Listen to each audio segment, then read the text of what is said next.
bebas gimana tuh?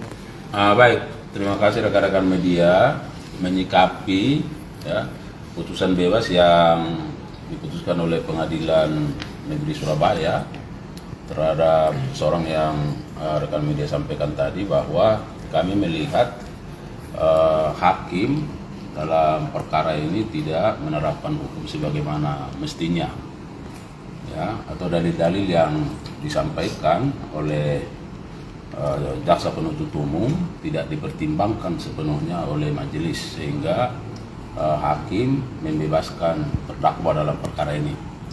Nah, sehingga kami melihat bahwa perlu dilakukan upaya hukum ya, yang diatur oleh KUHAP dalam rangka menyikapi terkait dengan putusan pengadilan ini.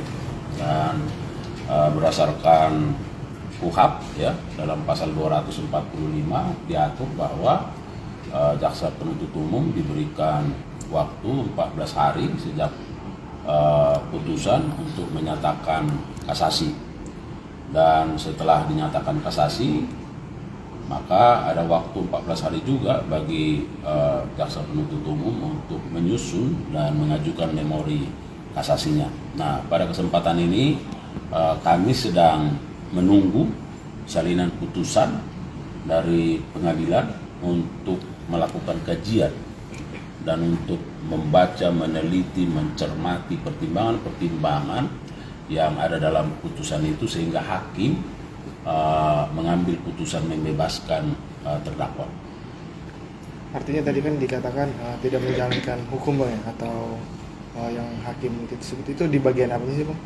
Nah, kalau kita melihat fakta-fakta persidangan ya, atau fakta-fakta yang terungkap dalam persidangan, pertimbangan hakim membebaskan terdakwa karena tidak ada saksi yang melihat langsung peristiwa itu.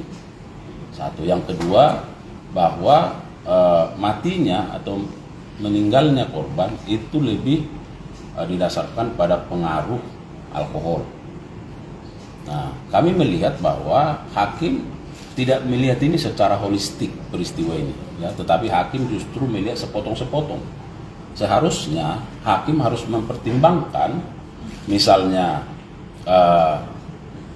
fakta yang menyatakan ada korban meninggal, ya, ada hubungan antara korban dengan pelaku. Pada waktu yang bersamaan, korban dengan pelaku itu bersama-sama. Ada percekcokan, ada bukti CCTV yang menggambarkan bahwa korban ada bekas terlindas.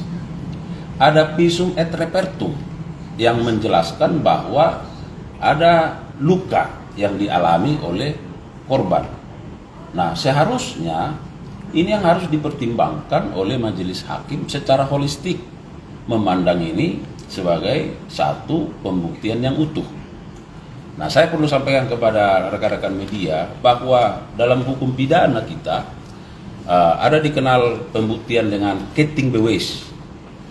Nah, keting bewes ini misalnya seseorang keluar dari rumah, dia berlumuran darah, lalu dilihat di pintu ada parang yang juga berlumuran darah, lalu di kamar ada dilihat orang sudah meninggal atau mayat. Nah, dari sisi keting bewes ini kan tidak ada saksi yang melihat, tapi ada orang meninggal.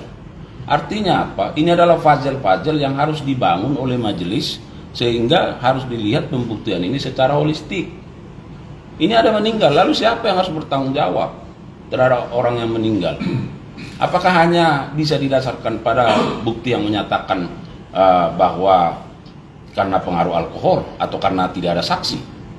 Nah, itulah yang menjadi tugasnya majelis hakim dengan kewenangan, kekuasaan yang dimilikinya untuk mengungkap ini selengkap-lengkapnya berdasarkan alat bukti yang ada.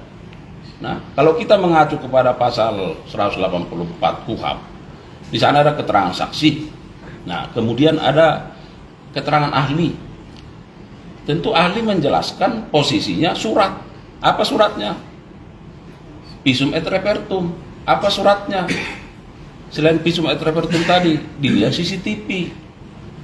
Ya, Ada petunjuk, ada rangkaian yang bersesuaian antara keterangan saksi, ahli dan surat itu bahwa ada peristiwa ini dan memang orang meninggal. Nah, selain itu tentu apa? Keterangan terdakwa. Oke, mungkin terdakwa menyangkal, tetapi hakim bisa menggunakan bukti-bukti yang lain ini dari alat bukti ini untuk memperkuat keyakinannya. Nah, kami melihat di sini hakim yang tidak menggunakan itu, sehingga dia membebaskan terdakwa. Oke, Pak mau nanya Dari ini dulu. akan kasasi. Nah, dari kondisi ini karena ini putusan bebas, presprah, ya, maka langkah hukumnya adalah kasasi. Ya. Akan lapor kaya atau badan pengawas MA? Karena itu bukan kewenangan kami.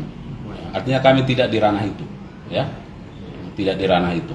Nah, bahwa kami melihat ada putusan pengadilan yang tidak sesuai dengan tuntutan dan tidak sesuai dengan fakta-fakta, maka langkah hukum yang pertama yang kami lakukan adalah mengajukan upaya hukum, yaitu upaya hukum kasasi. Oke, Pak mau nanya